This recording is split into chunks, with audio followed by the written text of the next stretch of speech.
not to make their play.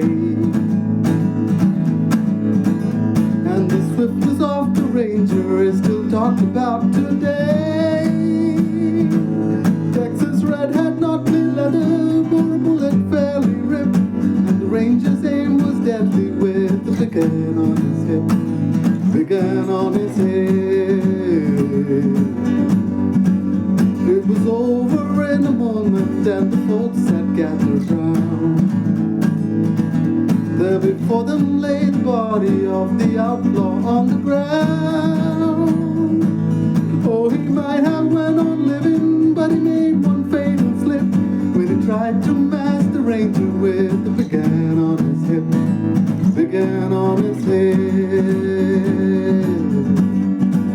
Big gun, when he tried to mask the Ranger with the big gun on his hip, big gun on his head.